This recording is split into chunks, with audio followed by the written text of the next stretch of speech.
essa história do homem que se sacrificou pela humanidade. Temos aqui Prometeu, que era sobrinho de Cronos, filho de Iapto, que junto com seu irmão Epimeteu criaram os homens, literalmente só os homens, e ele queria fazer algo legal para a humanidade, porque era a criação dele. Junto com eles, quem criou a vida, deu a questão da ciência para o homem, foi a deusa Atena. Ele queria dar um presente para os homens, então ele resolveu que ele ia dar o fogo para os homens. Só que o que acontece? Zeus não queria dar o fogo para os homens, ele achava que o homem ele poderia se tornar um deus tão poderoso quanto ele. Zeus, como sempre, sendo muito legal. Não adiantou nada, porque mesmo com Zeus proibindo, e Zeus já tinha ganhado a Guerra dos Titãs, Prometeu era um cara bacana que não foi preso lá no Tártaro, junto com o restante dos Titãs.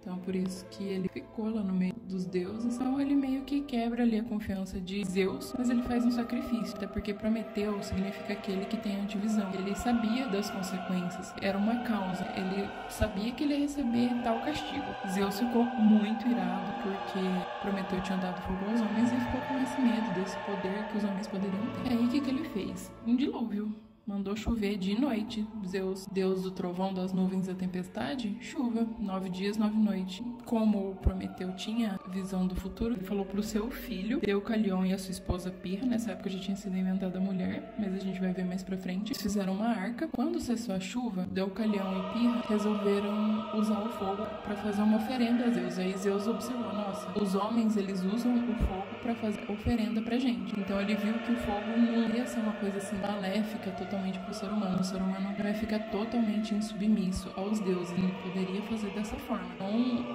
Zeus falou assim, não, beleza, liberou os caras. Só que Prometeu não teve a mesma sorte. Zeus foi bem cruel, ó. Mandou a águia dele aqui pra ir lá comer o fígado dele por 30 anos até que Hércules fosse lá salvar. Tá? E a gente pode comparar Prometeu com um dependurado. Aqui a gente tem uma luz na cabeça do dependurado, mas aqui a gente tem um sol se pondo, que é o sol em relação à cabeça, porque aqui ele ficou preso numa rocha. Então a gente vê aqui uma pessoa que não tem poder nenhum, que não pode se ajudar, que não pode fazer nada. Então esse é o sentido do enforcado. Ele se sacrifica de boa vontade para dar o fogo para a humanidade, mesmo sabendo que Zeus ia puni-lo. Quando a gente fala sobre a carta do enforcado, a gente fala sobre submissão, esquecimento de si mesmo em detrimento a uma causa maior. A pessoa ela tem que se render, porque o que ele pode fazer? Só Prometeu podia fazer, ele só podia esperar. Isso num ponto positivo, até porque todas as cartas têm seu lado positivo e negativo, tá? Essa carta ela significa um não, tá? Então, se você faz uma pergunta e sai o dependurado, muito provavelmente é não.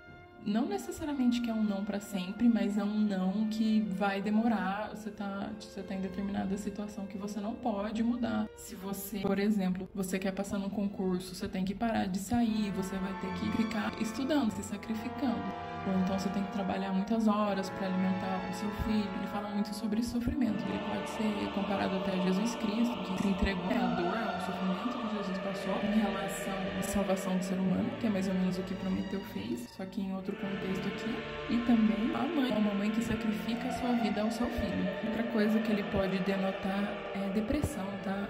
Muita depressão, a pessoa ela não consegue se mover, não consegue sair, ela precisa de ajuda. Por fim, significa resignação. Você aceita que as coisas como elas são e entrega, assim, eu fiz tudo que eu podia ter feito, eu não tenho mais o que fazer. Um caso de uma doença que ainda não tem conhecimento, não tem cura, a pessoa tá lá fazendo, sei lá, uma quimioterapia, e aí você tem que entregar algo que não é o seu ego. Então essa carta ela fala sobre isso, sobre a gente ter esperança na escuridão.